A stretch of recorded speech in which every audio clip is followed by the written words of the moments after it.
Good evening. Thank you for joining us. We begin tonight with the ongoing cleanup efforts after Wednesday's record-breaking Canada Day storm pounded the capital with rain. As hundreds of homeowners are dealing with insurance claims, others are left to wonder when they'll be able to return home. An apartment building on McEwan Avenue is still without power, and as CTV's Natalie Van Rooy tells us, some residents have opted to stay, while others are living in hotels. As flash flooding hit this Ottawa apartment building on Canada Day, residents were terrified as they remained locked in their units. We were trapped in the building all night. We couldn't get out. The doors were submerged with water, so we couldn't push them open. Days later, there's still no power, no lights, no working elevator, and no water on some floors. Many evacuated, but some returned Sunday to check on their units. Now we're to pump air. Still unsure of when they can safely return. Oh, my concern is we've been told it's going to be weeks, and that's the best estimate. Residents say floodwater filled the basement where the power system is located. Ottawa Hydro on site Sunday. I know that they're working very hard to get a new unit because their vault blew. Linda Fitzpatrick is staying with loved ones but keeps coming back, climbing up to 19 flights of stairs to check on others. And just to make sure everybody else is out and they're okay. So what can I say? The situation weighing on her. I've got a picture of my grandkids just to put in my purse. I know, it's silly. Stuff. CTV News contacted property management company Sackley Enterprises, which manages the Park West apartment building, but did not receive a response. The City of Ottawa says it will continue to work with the property manager as repairs to the building's essential services are made. The City of Ottawa says on July 2nd, it provided temporary accommodations to 45 residents, including overflow hotels, motels, or post-secondary residences. Going on to say, while some residents have chosen to stay in their units, the second evacuation on July 4th resulted in 24 residents registering to temporarily relocate. They can call 311 and choose 2, and they can be guided because there's certain requirements. Walking through the hallways Sunday, units are marked to show who stayed or not. As residents hope to keep their units safe, it's also a struggle to get answers. Insurance companies are just putting everybody on hold. We'll call you back. And so it's like we're all in the dark. Natalie Van Rooy, CTV News. And local politicians are calling on the province for additional funding to help with the cleanup efforts after Wednesday's flash floods. 5 Ottawa area MPPs and 4 city councillors have signed an open letter asking the province to help by designating some of the city's most impacted areas under the Disaster Recovery Assistance for Ontarians program. Under that program, residents and small businesses can apply for financial assistance to recover after a natural disaster. All right, we'll take our first check of the weather. Pretty shot there of Hogsback Falls against the sunset. Again, a lovely, lovely weekend here in the capital. We'll take a live look now through our Centennial Glass Sky Cam. Clear conditions, 20 degrees here in the capital. We'll take a look at what's happening overnight. Again, we've got flu clouds to deal with. We have a mix of sun and cloud for Monday, and then sunny skies ahead for Tuesday. Here's how the next 24 hours are shaping up. Again, a mix of sun and cloud. We don't have much precipitation in the forecast for the next couple of days. 28 degrees, sunshine could be the high sometime in the afternoon. Again, right now in the capital, we're sitting at 20 degrees, mainly clear, but a few clouds overhead. Western University's Northern Tornadoes Project says 2 weak tornadoes touched down in eastern Ontario last Tuesday. Some farms and trees were damaged by one of their tornadoes near Verona, Harrington, and Harrowsmith with a maximum wind speed of 150 kilometers an hour. More damage was reported in the Kingston area with a max wind speed of around 115 kilometers an hour. No injuries, though, have been reported. An Ottawa motorcycle rider is facing charges after they were caught allegedly driving nearly 100 kilometers an hour over the speed limit on the 417 this weekend. Ontario Provincial Police say officers stopped a 23-year-old with a novice M2 driver's license on the highway on Saturday after they were clocked going 193 kilometers an hour. The rider is now facing stunt driving and dangerous operation charges. The death toll in Venezuela is climbing after two powerful earthquakes shook the country nearly 2 weeks ago. Here in Ottawa, the Venezuelan community is mourning the loss of thousands of people by coming together in prayer and to support one another at a vigil on Sunday afternoon. CTV's Kimberley was there. Candles burn outside a church in Gatineau, honoring the lives tragically taken in Venezuela's twin earthquakes. Show that we care, even that we are in the distance, and our heart is with every Venezuelan around the world.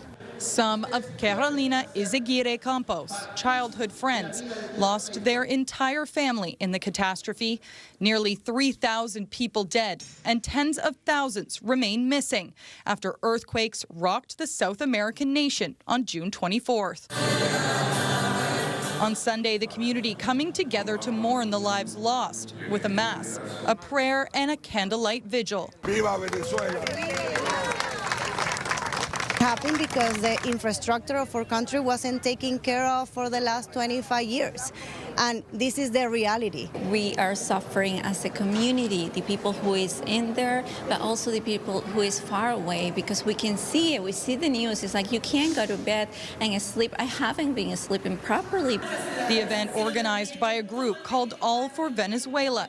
It's part of a larger effort with similar events taking place in Toronto and Montreal to raise voices together. We need to heal together. We need to pray together. We need to feel that we are strong and united in the help that we are organizing for Venezuela.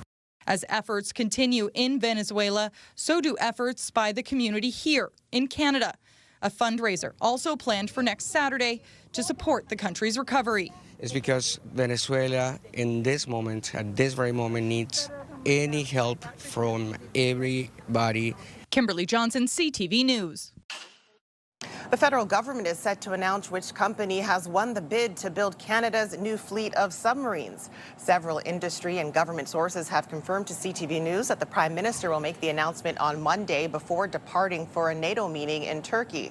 Two companies, one based in Germany, the other in South Korea, are competing for the contract to build Canada's next submarine fleet. It's set to include 12 submarines. The successful company could procure a contract worth an estimated value of more than $100 billion. And earlier this week, it was announced that the Canadian Air Force is acquiring a fleet of 9 strategic transport and refueling aircraft, 4 of them new and 5 used. Airbus shared these images of the first new CC-330 Husky tanker planes in flight at the company's facility in Spain. The Department of National Defence confirmed the images were taken on Canada Day. Some of the used aircraft are already in Canada's possession, while Airbus says everything is on track for delivery of the next new ones next year. As Prime Minister Mark Carney, along with alliance members, head to NATO this week, the focus is intended to be on the new defence spending target of 5% of the GDP by 2035. Canada has committed to that pledge, but has yet to outline how it will get there. Donald Trump will also be a major factor at the summit. It's the first major gathering of the defense organization since the war in Iran began, and the debacle over Greenland unfolded, both of which strained relationships between the United States and Europe. Beyond mending ties, it's expected leaders will reaffirm support for Ukraine amid the war in Russia. A spokesperson for Prince Harry says he'll be making a return to London this week, but he won't be joined by his wife Meghan and their 2 children. Harry has reportedly said he wants to bring his kids to Britain, but says he has concerns about security. Last year, he lost a legal challenge against a government decision to remove police protection afforded to him. Now, that move came after he stepped down from royal duties and headed to the U.S. Harry will be in the UK for a series of events promoting the 2027 Invictus Games. And while the royal watchers say that Prince Harry could visit his father, King Charles, it's not expected that he will see his brother, Prince William. Well, coming up, the sun shining in Ottawa today. Not the blistering heat we saw earlier in the week, but warm enough for people to head to the beach. Will it be warm and clear this week? We'll have an extended look at your forecast when we come back.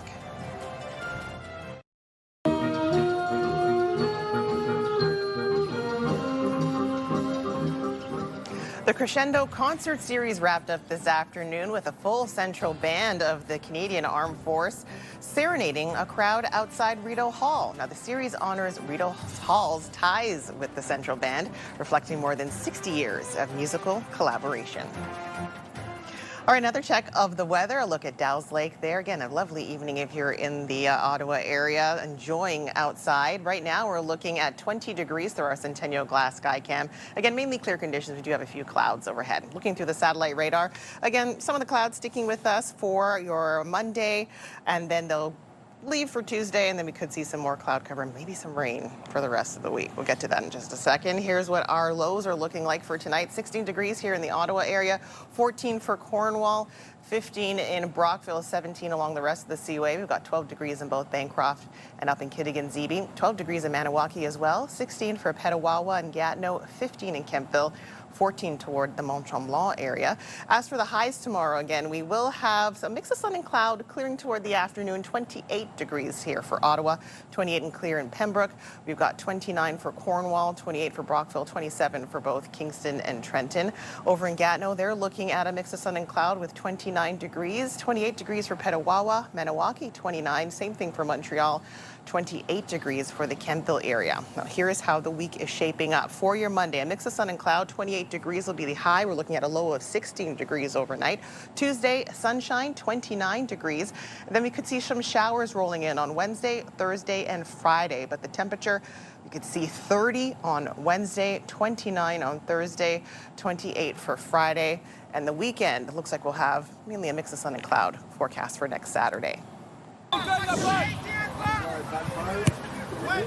The next generation of soccer stars are here in the capital playing for the Gloucester Hornets Cup. When we come back, we'll have more on the impact the World Cup is having on the future of the sport here in Canada. Back heel for Friedland. Friedland, will she take it on? She will! Johanna Friedland! Ottawa's Rapid FC hosting Calgary's Wild FC at TD Place Stadium this afternoon. It was a great start for the Rapid. Joanne Ferland making it 2-0 in the late stages of the first half for Ottawa. Now, Calgary would get one back, but the Rapid come away with the 3-1 win. Ottawa's next game is on the road set for Saturday afternoon, and that'll be in Toronto starting at 4 o'clock. Now, while Canada's historic World Cup run has come to an end, the tournament has made a big impact here at home. This weekend, hundreds of young players are competing in the Gloucester Hornets Cup, hoping to follow in the footsteps of a local Canadian soccer star. CTV's Josh Morano has more. The Gloucester Hornets Cup has taken over the Hornets Nest this weekend, welcoming in nearly 250 young players from across the region for a celebration of the game. It's special because I get to learn new skills and make new friends. The tournament on the heels of Canada's World Cup run, and for 17-year-old Ronaldo Yepele, the country's historic feat didn't just give him a team to cheer for, it gave him something to chase. I'm trying to make the Canada team to bring up higher next year and keep it going. Knowing that a player that came from the same roots as us can make it to that high of a level, work that hard, and inspires a whole country, it means so much to us and it inspires us all. It's a dream that doesn't feel so far away here. Canadian star Jonathan David came up and learned the game as a member of the Gloucester Hornets before reaching the world stage. Jonathan David previously actually played here. Becomes an inspiration, not just to me, to my whole team, and to the whole club here as well. Organizers here say the World Cup has given the sport another boost, with more youth falling in love with the game and hoping one day to reach that next level. We always expect to see a bit of surge when it's World Cup years. I mean, kids are excited, families are excited. I do expect that spike probably leading into the winter and next summer, and hopefully get more people playing the game, which is what everybody wants. And as these young players take to the field, they're following a path that's produced one of Canada's best, hoping one day they can do the same. Every kid in Canada and just across the world could strive to become more like the Canadian players. I hope myself that if I get good enough and I'm going to keep on working hard, that I could make the Canadian team. Josh Morano, CTV News. It's really nice to see the synergy between the horse and rider. You can see that the horses are athletes.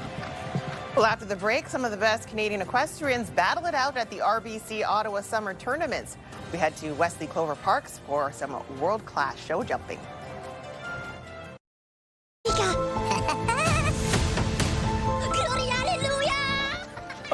Minions are reigning supreme at the weekend box office. Minions and Monsters brought in $36.4 million over the weekend and a total of $61.4 million since it opened in theaters on Wednesday. It's the 7th in the Despicable Me franchise. It successfully knocked Toy Story 5 out of the #1 spot, but that's still flying high at $31 million US. And the war drama Young Washington stormed into third place with nearly $21 million in ticket sales. Elite equestrians are riding into the capital this past week for the Ottawa Summer Equestrian Tournaments. There was big money on the line, and the wicked Canada Day storm wasn't enough to call off the highly anticipated event. CTV's Camille Wilson has more from Wesley Clover Parks. Stephanie Barassa is getting ready with her horse for their equestrian show jumping competition at Wesley Clover Parks. This is like a very special venue. It's on grass. There's not that many left on grass. We mostly do it on sand, so this is like very special, very exciting to come here. This is not her first competition. The 29-year-old started riding ponies when she was 5 years old and started competing when she was 12. The connection with the horse is very important. Like we build, like they're like our friends. They're more than just like an animal. They're more than just like a partner. Barassa is one of more than 700 riders competing in the 2026 Ottawa Summer Equestrian Tournaments. Oh, it's awesome. Perfect weather. It's cooled down a little bit. And yeah, we've been here before. We've been coming for years, right? Yeah. And so excited to see these top horses and riders compete today. Perfect weather Sunday after a storm on Canada Day flooded a nearby creek, forcing organizers to delay some of Thursday's planned events. 2 of our rings contaminated the footing. We had roads and bridges wash out. So we spent Thursday, like everybody in our city, cleaning up. We didn't cancel. We spent the day cleaning up. We actually had horses riding and exercise on site at 2 p.m. that day. Worked all day, got it ready to compete on Thursday. Sunday's Grand Prix tournament featuring the biggest jumps of the competition and the biggest prize pot, a total of $50,000. We have the best of the best competing. It's on grass footing, which is a real luxury. There's a heritage to the sport on grass, but it's not so easy to do.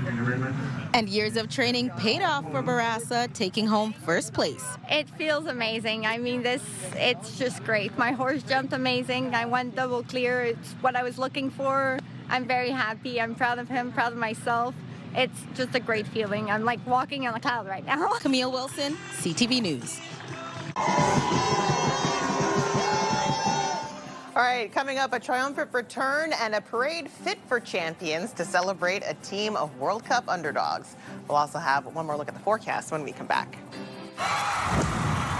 The National Capital Region is jam-packed with incredible experiences you don't want to miss. Hey, it's Tanea Taylor, your iHeartRadio Weekender, powered by Barrhaven Ford. Get the inside scoop on all the biggest and best events every Thursday, Friday, and Saturday on CTV, Move 100, Pure Country 94, TSN 1200, and News Talk 580 CFRA. iHeartRadio Weekenders is powered by Barrhaven Ford. Take your weekend path. We've got the Bronco Sport for it.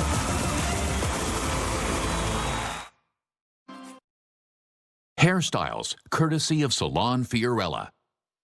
All right, let's take a look at your wake-up weather for the Ottawa area. We have some overcast skies, partly cloudy, I should say. 19 degrees, another warm morning that we'll be waking up to. Again, we have clearer conditions toward the afternoon on your Monday. 28 degrees will be the high, though. Clearer conditions on Tuesday, 29 degrees the high. And then look at that, 30 degrees with a chance of rain on Wednesday. All right, finally for us tonight, a triumphant return home for some World Cup underdogs.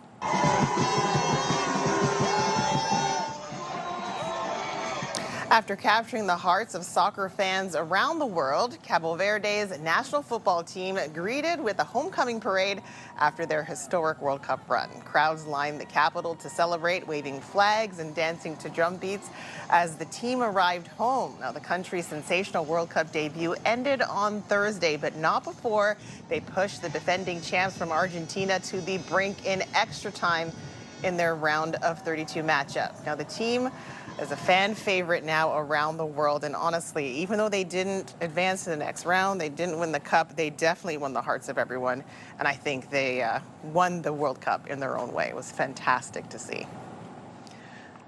All right, well, that's CTV News for this Sunday, July the 5th. CTV News continues online anytime with our digital team, keeping up to date at ctvnewsottawa.ca. You can also watch our newscast live on the CTV News app anytime. And for News on the Go, listen to News Talk Radio 580 CFRA. For all of us here at CTV News, thank you so much for watching. Have a great night.